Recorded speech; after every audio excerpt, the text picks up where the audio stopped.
It was the summer after my freshman year of college, and everyone in my hometown was back for break.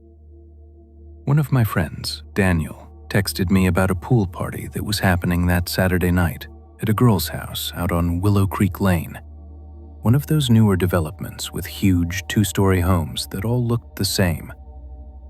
He said she was a friend of his cousin, and apparently her parents were out of town for the weekend. I almost didn't go. I was tired after working a long shift at my summer job, but the thought of just sitting at home while everyone else was out sounded depressing. So, around 9, I threw on some shorts and a hoodie and drove over.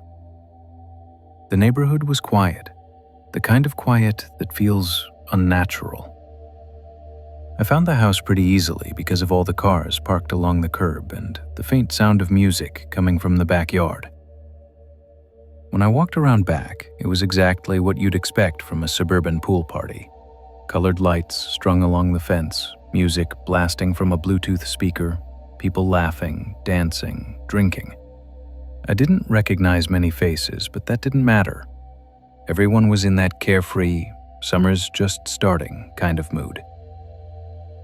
For the first hour or so, it was actually fun. I grabbed a drink, talked to some people from high school, and even went for a quick swim. But around 10:30, things started to feel off. It began when I noticed this guy standing across the pool from me. Tall, maybe mid-30s, definitely older than everyone else there. At first, I figured maybe he was someone's older brother or just a neighbor stopping by. But he wasn't talking to anyone. He was just standing there, half in the shadows, watching everyone. His clothes didn't match the vibe either. Jeans, boots, and a dark button-up shirt. Everyone else was in swimsuits or tank tops. I tried to brush it off, telling myself I was just overthinking. A few minutes later, I saw him again, standing closer this time, near the sliding door to the house. When my eyes met his, he didn't look away. He just smiled. That smile. I don't even know how to describe it. It wasn't friendly. It was more like he was amused by something I didn't understand. I decided to find Daniel and ask him who the guy was. But when I finally found him near the grill, he said, "What guy?" I pointed across the pool, but the man was gone. I scanned the crowd, trying to spot him, but he'd vanished completely. No one else seemed to have noticed him. Around 11, people started going inside the house to get more drinks or change out of the pool. The music got quieter and some of the lights around the yard flickered off. I decided to dry off and head home soon. But then something caught my attention. Movement near the back fence. There was a narrow gate there that led out to the woods behind the house. And for a second, I swear I saw that same man standing there, half hidden behind the fence, just watching. I walked a little closer, trying to get a better look. "Hey man, you good?" I called out. He didn't move. Then, as I got within maybe 10 feet, he turned and walked straight into the trees. No hesitation, no rush, just calmly disappeared into the darkness. That's when I started to feel genuinely uneasy. I went back inside to tell Daniel again, but by the time I found him, he was already cleaning up. He laughed when I told him what happened and said, "Dude, you've probably just had too much to drink." But I hadn't. I was completely sober. I left around midnight. The drive home was quiet, but when I pulled into my driveway, I noticed something that made my stomach drop. There was a wet footprint, bare, human, on my front porch. It was smeared like someone had stepped there and turned around. I stood there for a full minute, frozen. Then I slowly turned and looked toward the street. Under the glow of the streetlight, I saw a dark shape standing by the curb. It was that same man, just standing there, watching my house. I didn't move, neither did he. Then a car drove by, and in the brief flash of headlights, he was gone. I rushed inside, locked every door, every window, and sat there for what felt like hours, just listening. Around 3 a.m., I finally started to doze off on the couch. That's when I heard it. The splash. A single, heavy splash, like someone jumping into a pool. Except I didn't have a pool. I sat up instantly, heart pounding. The sound had come from the backyard. I hesitated, then grabbed a flashlight and slowly opened the sliding door. The night was still. No wind, no sound, except for the faint dripping of water. When I shined the light around, I saw the small, inflatable kiddie pool my little brother used sometimes. It was filled to the top. And there, floating in the water, was a single wet footprint. Like someone had stepped in and out moments before. I froze completely, because right then, from behind me, I heard that same voice from the party. Low, calm, and close. "Nice place you got here." I spun around, but no one was there. The flashlight flickered once, then died. I didn't sleep that night. I stayed up until sunrise, lights on, every door locked. The next morning, I went outside again. The kiddie pool was empty, no water, no footprint, nothing.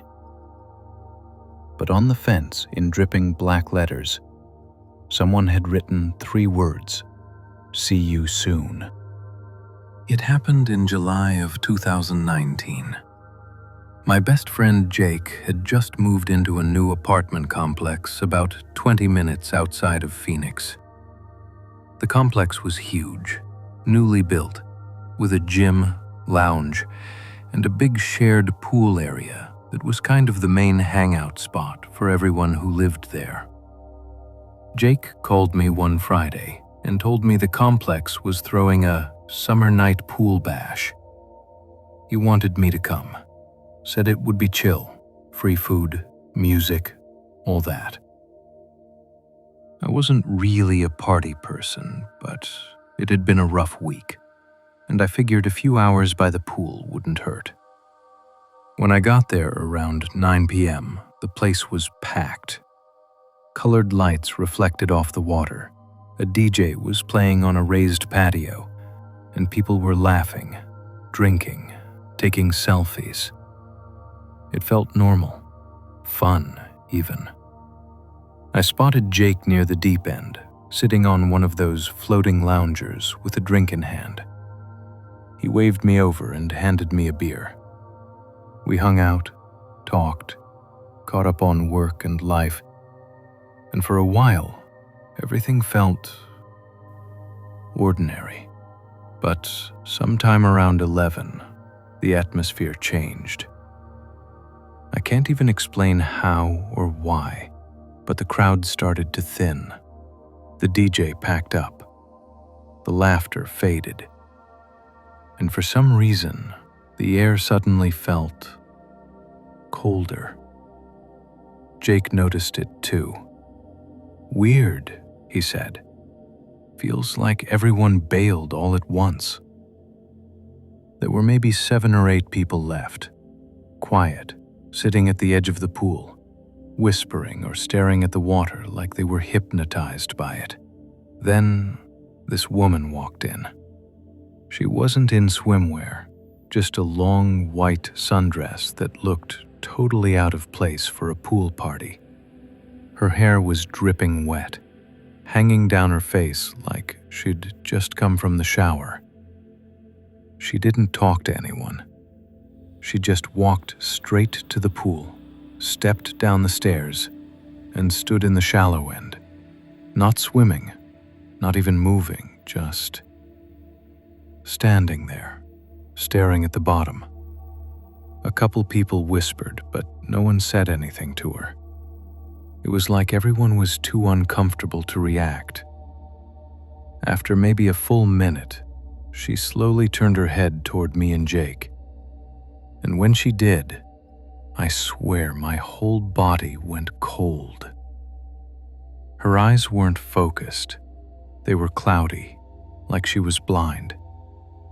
but she was definitely looking right at me. Then, without warning, she leaned forward and slipped beneath the surface. No splash, no bubbles, just gone. Jake and I jumped up immediately. He shouted, "Hey, you okay?" and ran around the pool toward the steps. I followed, but when we got there, the water was perfectly still. She wasn't there.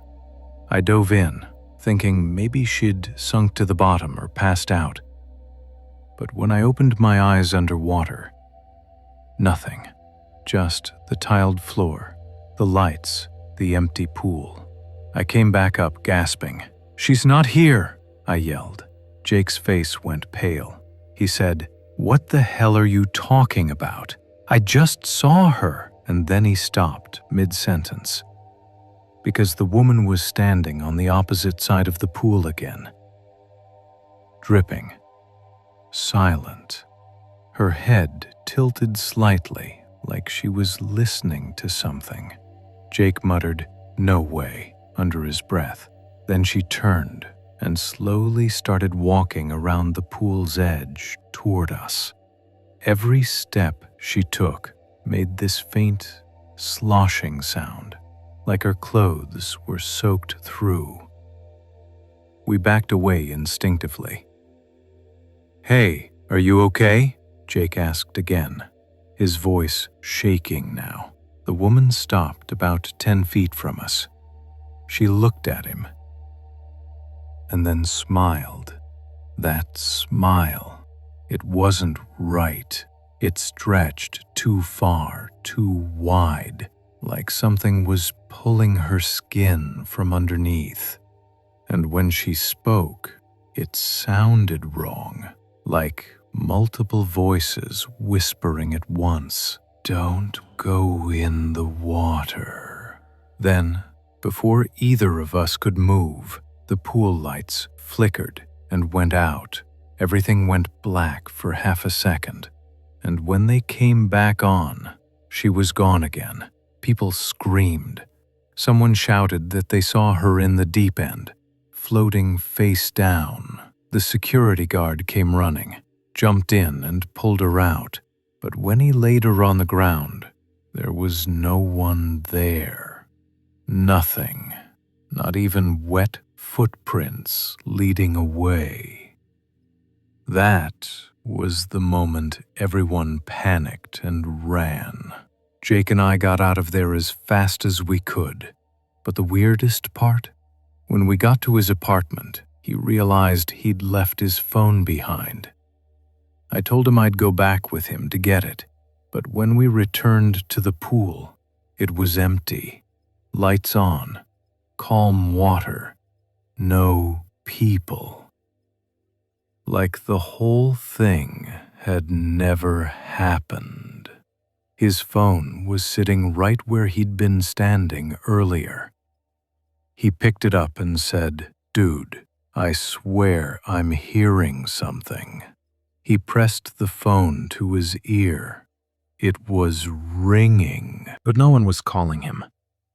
He showed me the screen. No incoming call, just his lock screen. But from the speaker, clear as day, we both heard a woman's voice whisper, "You went in." We both dropped the phone. The screen glitched, flashed, then shut off completely. Jake never went back to that pool again. He tried to tell management what happened, but they said no cameras had picked up any woman in a white dress. No guests had signed in after 10:45 p.m. No one reported anything strange. But the weirdest part came 2 days later.